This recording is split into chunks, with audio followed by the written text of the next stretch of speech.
Hai semua, Assalamualaikum. Welcome back to my YouTube channel. Okay korang, hari ni aku nak buat video apa? Sebelum korang nak tahu, jangan lupa like, comment, share, subscribe. Like, subscribe sebanyak 100k. Jangan lupa tekan butang subscribe dan tekan butang loceng. Nak buat video course hand challenge. Apa maksud yang aku cakap dalam video tu kan? Aku nak cuba whether aku boleh tahan dengan air sejuk atau tidak. Kita nak rendam dalam air sejuk.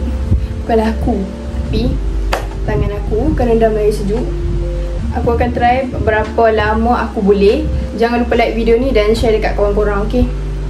Tanpa membuang masa, jom kita start. Jom kita. Korang ni air sejuk, korang tengok ni labu sangat. Tak payah labu sangat kan. Kita akan try kan aku yang belah kanan dulu.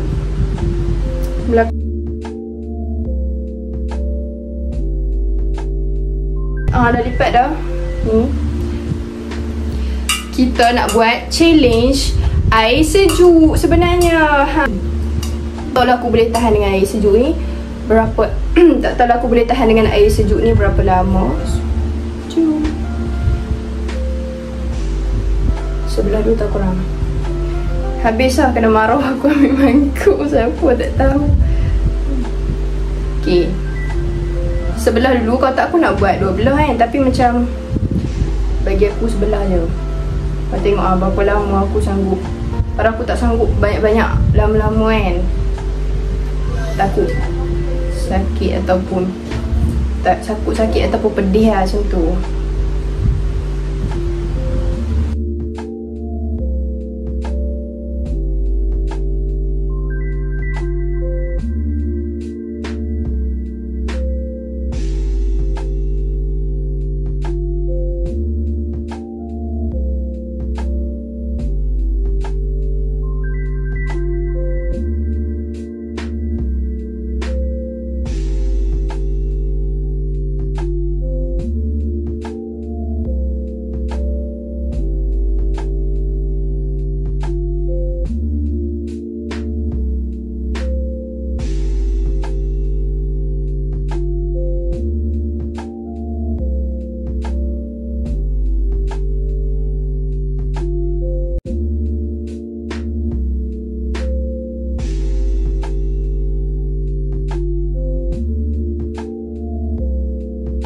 Dah, aku baru seminit je pun ni.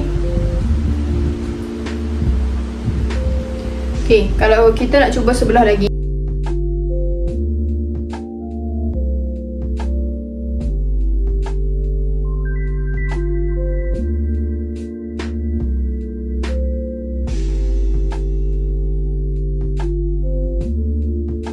Sebelah lagi pun boleh, tak apa, tak ada masalah.